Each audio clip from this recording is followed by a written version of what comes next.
Amém. Glória a Deus. É muito bom louvar o nome do Senhor. O Senhor colocou no meu coração uma palavra hoje, e ela lembra do tempo de cativeiro de Israel e de Judá, né? Abra sua Bíblia, irmão, no livro de Lamentações do profeta Jeremias, capítulo 1. Jeremias, capítulo 1, livro de Lamentações. E a palavra de Deus fala assim: como já a solitária cidade, outrora tão populosa, como é que ela se tornou como uma viúva? Ela que era grande entre as nações e princesa entre as províncias, tornou-se tributária.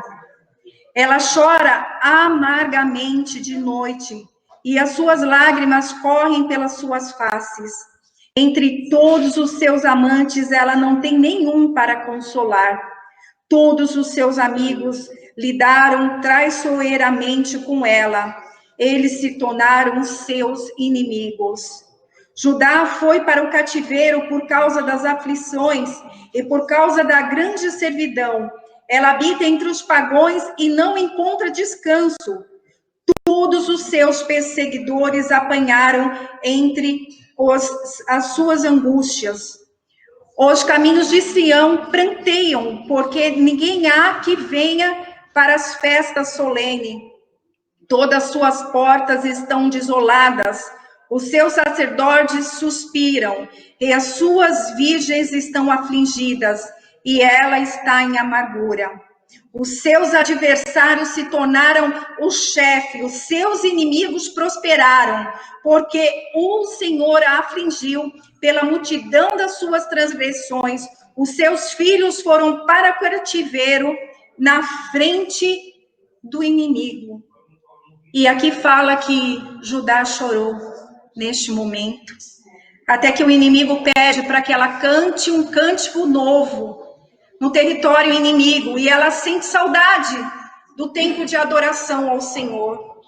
Eu não sei como você está hoje na presença de Deus, mas se você se afastou dos caminhos do Senhor, volte para a casa do Pai nesta noite. E aqui o Senhor logo me fez relembrar quantos de nós que estamos na presença de Deus não vivemos experiências com Deus, né? Eu lembro por muitas vezes em oração que a única coisa que eu tinha para oferecer para o Senhor eram as minhas lágrimas. Às vezes nós estamos passando momentos tão difíceis que nós nem sabemos ao certo o que nós temos que pedir para Deus. Então as lágrimas vêm nos visitar, e o Senhor, naquele momento, você pode ter certeza que na sua fraqueza, Deus vai se manifestar na sua vida, porque o Senhor fez assim na minha vida. E o Senhor me fez lembrar, através dessa palavra, o Salmo 126, que fala do retorno do cativeiro, que fala assim: quando o Senhor fez retornar do cativeiro os que voltaram a Sião, estavam como os que sonham. Então a nossa boca se encheu de riso e a nossa língua de cântico. Então se dizia entre os gentios: grandes coisas tem feito o Senhor. Não há propósito que o Senhor, quando o Senhor, você estiver passando em momentos de tribulação, quando você estiver passando em momentos difíceis, saiba que nestes momentos o Senhor está presente contigo. Uma vez um irmão perguntou para mim: mas qual é a diferença de estar na presença de Deus e não estar? Eu falei: a diferença, irmão, é o próprio Deus, que é algo maior que isso. É você chorar para o Senhor e saber que no dia seguinte o consolo chegou à sua vida. Porque a palavra de Deus fala que o choro dura somente uma noite. Assim o Senhor fez comigo. E eu estava ainda engatinhando nos caminhos do Senhor. E naquele dia, a minha oração era só lágrimas. E quando eu pisei na igreja, o Senhor falou comigo. E o Senhor fez promessa. E a promessa que o Senhor me fez naquele dia é: alegrarei o seu coração, porque o Senhor sabe onde está a sua dor. O Senhor sabe qual é o motivo das suas lágrimas. Mas há propósitos de Deus na sua vida. Há momentos que Deus vai permitir na sua vida coisas para que você se achegue mais a Ele. E assim como Deus fez aqui, Deus fez na minha vida.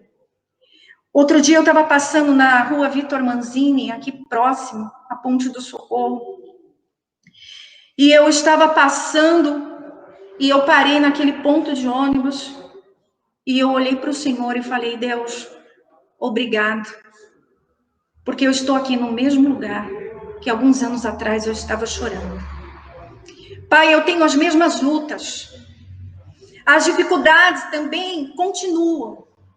Mas eu tenho algo que o Senhor acrescentou na minha vida. Eu tenho alegria. Eu tenho gozo do Espírito. E naquele dia eu me alegrei no Senhor. Porque as dificuldades, irmãos, não tinham ido embora. Mas eu tinha companhia comigo. Eu tinha o consolo, né? Se você for lá para o livro de Eclesiastes 4, fala que quando olhou as aflições debaixo do céu, ele viu que aqueles que estavam com aflições, eles não tinham consolador. A força estava com quem não tinha o consolador. Né? Por causa das transgressões, os nossos pecados nos afastam de Deus, mas se nós estivermos na presença do Senhor, o Espírito Santo ele vai estar com você. Essa é a diferença de estar na presença de Deus, de você ter Deus, porque ele se faz grande, ele te fortalece, ele te consola, ele te encoraja, ele te dá força, ele te mostra uma esperança. Em Romanos 5 fala que a esperança é Deus que derrama sobre os nossos corações. E aqui no Salmo 26 fala que as lágrimas, aquele que carrega a semente, e essa semente é carregada e regada por lágrimas, ele colherá. Leve na sua vida esta palavra. Saiba que as suas lágrimas não são em vão, ela tem um propósito maior. Receba esta palavra.